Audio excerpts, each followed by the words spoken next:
नमस्कार दोस्तों, हम आज लेकर आए हैं हिंदी के 20 महत्वपूर्ण प्रश्न जो बहुत सारी प्रतियोगी परीक्षाओं के लिए काम आएंगे। दोस्तों, चैनल को सब्सक्राइब करने के बाद बात करते हैं प्रश्नों की। पहला प्रश्न है, प्रेमचंद जी ने धनपत राय के नाम से कौन सा कहानी संग्रह लिखा? तो ये कहानी संग्रह था सोजे वतन। उस समय प्रेमचंद जी धनपत राय के नाम से कहानी लिख रहे थे। प्रेमचंद की प्रसिद्ध कहानी बड़े घर की बेटी किस पत्रिका में छपी? प्रेमचंद जी की जो पहचान है वो एक उपन्यासकार के रूप में है, कहानीकार के रूप में है। और उनकी जो बड़े घर की बेटी कहानी है, बहुत प्रसिद्ध कहानी है, ये छपी थी जमाना पत्रिका में। जमाना पत्रिका में इनकी कहानी छपी थी, बड़े घर की बेटी। और इन्हें बड़े घर की बेटी कहानी जो है ना, उनके प्रारंभिक दौर की कहानी थी। कृष्णा सोबती, जिनका अभी हाल ही में देहांत हुआ है, और वो हिंदी साहित्य की, आधुनिक हिंदी कहानी की बहुत बड़ी कहानीकार और उपन्यासकार रही हैं। कृष्णा सोबती को 2017 में कौन सा पुरस्कार मिला? तो इनको पुरस्कार जो मिला था वह पुरस्कार था ज्ञानपीठ पुरस्कार। साहित्य के क्षेत्र में ये श्रेष्ठतम पुरस्कार है। ज्ञानपीठ पुरस्कार इन्हें 2017 में मिला था।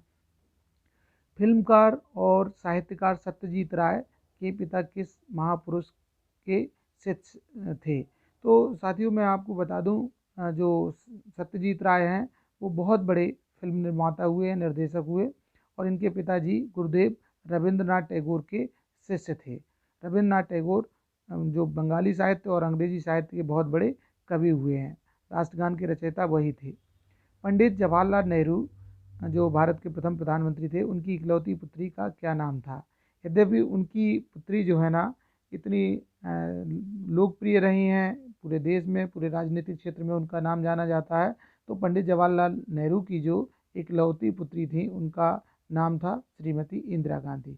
इंदिरा प्रदर्शनी गांधी के नाम से भी उन्हें जाना जाता है। तो ये पंडित जवाहरलाल नेहरू की इकलौती पुत्री थी। द डिस्कवरी ऑफ इंडिया एक पुस्तक है, बहुत प्रसिद्ध पुस्तक है। देश और दुनिया के लोग इस पुस्तक को पढ़ते हैं, जानते हैं। द डिस्कवरी ऑफ इंडिया के लेखक कौन हैं?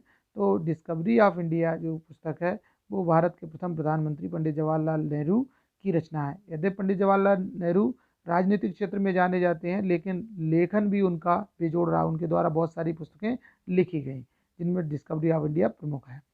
प्रेमचंद जी का अंतिम और अधूरा उपन्यास किसने पूरा किया? प्रेमचंद जी की का जो देहांत है हो गया और उपन्यास पूरा नहीं हुआ था, तो उस उपन्यास को पूरा करने वाले उनके पुत्र बाबू अमृत राय, जिन्होंने प्रेमचंद जी की जीवनी भी लिखी। तो प्रेमचंद जी के अंतिम और अधूरे उपन्यास को पूरा करने का काम अमृत राय जी ने किया, जो उनके पुत्र हैं। रजनीगंधा फिल्म मन्नू भंडारी की किस कहानी पर बनी? आपको पता हो कि मन्नू भंडारी जी जो हैं हिंदी की प्रसिद्ध कहानीकार और उपन्यासकार हैं। और राजेंद्र यादव जी इनके पति हैं, वो भी कहानीकार उपन्यासकार हैं। इनकी जो कहानी थी यही सच है, उस पर एक बड़ी प्रसिद्ध फिल्म बनी रजनीगंधा। तो रजनीगंधा फिल्म यही सच है कहानी पर बनी थी। साथियों, धर्मयुग पत्रिका के प्रसिद्ध संपादक कौन हुए हैं? धर्मयुग पत्रिका के प्रसिद्ध संपादक का नाम याद करने में बड़ी आसानी होगी, क्योंकि धर्मवीर भारती जो है उनके नाम में पहले धर्म आता और यहाँ धर्मयुग पत्रिका की बात। तो धर्मवीर भारती धर्मयुग पत्रिका के प्रसिद्ध संपादक हुए। और धर्मवीर भारती जी ने जो पाकिस्तान और भारत का युद्ध हुआ था पूर्वी पाकिस्तान के लिए, उसमें यहाँ से रिपोर्टिंग भी की थी। तो अब प्रश्न है, कबीरदास जी की काव्य भाषा को क्या नाम दिया गया? कबीरदास जी के बारे में कहा जाता है कि मसी कागज छुओ नहीं कलम गई ना हाथ। कबीर पढ़े लिखे नहीं थे, वो जहाँ भी गए वहाँ की भाषा के शब्दों को आत्मसात कर लिया और अपने साहित्य में स्थान दिया। इसीलिए उन विद्वानों ने उनके जो काव्य भाषा को सदुक्कड़ी नाम दिया। तो कबीरदास जी की काव्य भाषा सदुक्कड़ी भाषा कहलाती है। प्रश्न है कि राग गोविंद किसकी रचना है? मतलब राग गोविंद को किसने सृजित किया? तो राग गोविंद जो भक्ति काल की प्रसिद्ध कवित्री हैं मीराबाई जी, उनके द्वारा लिखा गया काव्य ग्रंथ है, जो श्री कृष्ण के लिए समर्पित है। राग गोविंद मीराबाई जी की रचना है। दुष्यंत कुमार का प्रसिद्ध गजल संग्रह का क्या नाम है? दुष्यंत कुमार कहते हैं ना कि हिंदी में गजलें लिखने वाला पहला नाम दुष्यंत कुमार जी, और उनके साय में धूप उनकी प्रसिद्ध रचना है, बहुत प्रसिद्ध रचना है। मीराबाई किस राज परिवार की पुत्रवधू थी? तो चित्तौड़ के राणा भोजराज की पत्नी थी मीराबाई और राणा संग्राम सिंह की पुत्रवधू थी। मीराबाई के आराध्य देव कौन थे?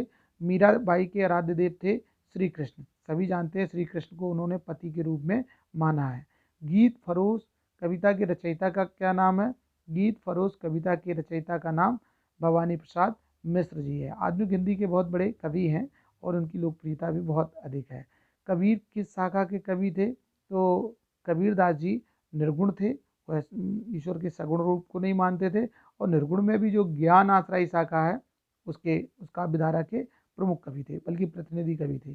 कबीरदास जी निर्गुण ज्ञान मार्गी काव्यधारा के प्रतिनिधि कवि हुए हैं और प्रसिद्ध कवि हुए हैं। किस कवि को बाणी का डिक्टेटर कहा गया है?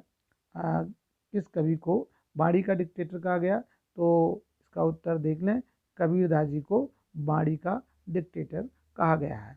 और मैंने पहले भी बताया कबीर की जो भाषा है वो जहाँ गए वहाँ के हो गए। मीराबाई जी की भाषा किस प्रकार की है?